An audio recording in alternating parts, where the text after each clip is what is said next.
मैंने उसे मार डाला क्योंकि वो मुझे पहचान गई थी। ये बयान एक ऐसे शख्स का है जिसने अपने वहशीपन के कारण ऐसी दरिंदगी की सारी सीमाएं लांघ दी।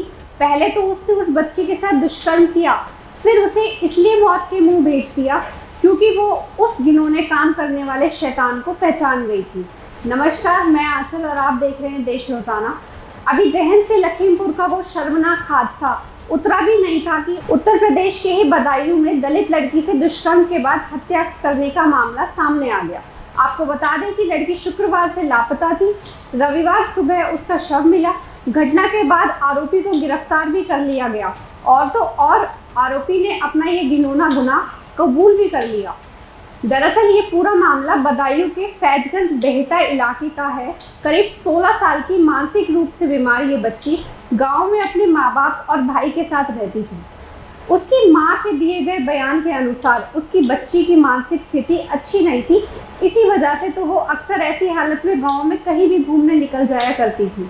शुक्रवार को भी वो ऐसे ही निकल गई और शाम होने पर जब वो घर नहीं लौटी तो उसकी तलाश शुरू की गई। आस पड़ोस में गाँव में सभी जगह उसे ढूंढा गया, लेकिन रात होने तक वो जब नहीं मिली तो घर वाले पुलिस के पास गए तो लेकिन उन्होंने कोई कार्रवाई नहीं की। माँ रोते बिलखते कह रही है कि पुलिस वालों की वजह से ही आज मेरी बच्ची मर गई।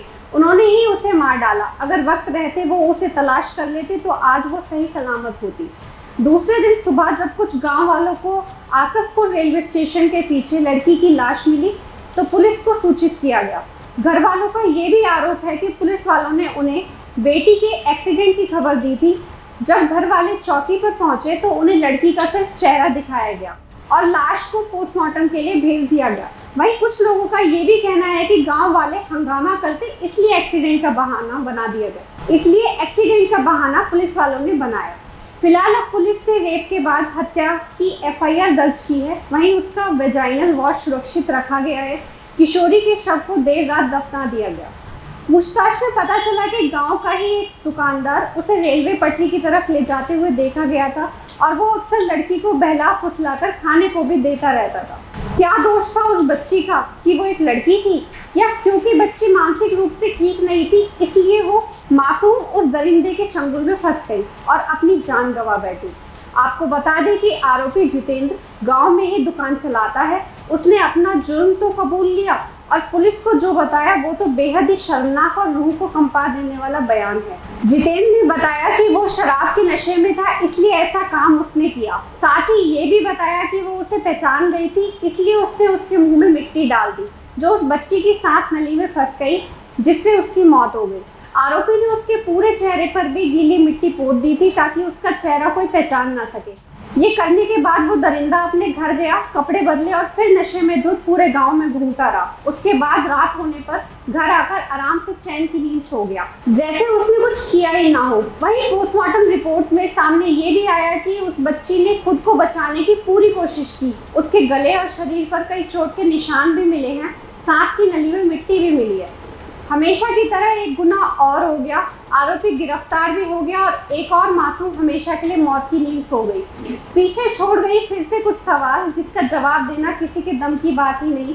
कौन देगा उसका जवाब कि क्या कसूर था मेरा कि मैं एक लड़की हूँ, या मैंने उसे अपना मानकर भरोसा किया था इसलिए मेरे साथ हैवानियत हुई।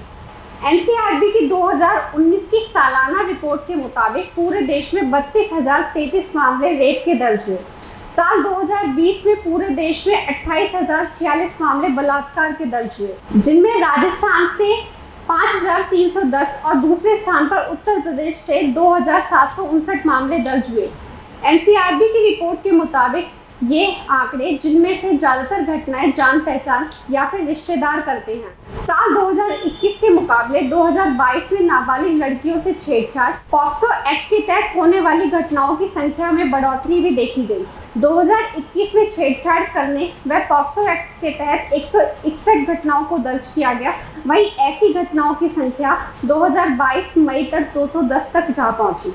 ये आंकड़े डराने के साथ साथ समाज को सोचने पर मजबूर करते हैं कि हमसे गलती कहाँ हो रही है, क्यों हमारी बीच के लोग हमारी ही बहू बेटियों को अपनी हवस का शिकार बना रहे हैं और हम धृतराष्ट्र की तरह नेत्रहीन होकर सब कुछ चुपचाप देख रहे हैं। कब रुकेगा द्रौपदी का चीरहरण? सिर्फ सोचना नहीं है, धरातल पर उस सोच को उतारना भी है।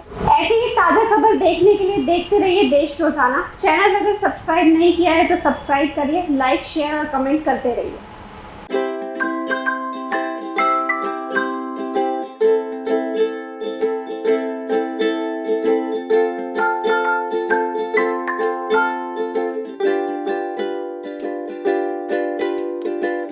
हमारे साथ जुड़े रहने के लिए देखते रहिए देश रोजाना का YouTube चैनल। सब्सक्राइब कीजिए, साथ ही देश रोजाना की खबरें सबसे पहले देखने के लिए प्रेस कीजिए बेल आइकन।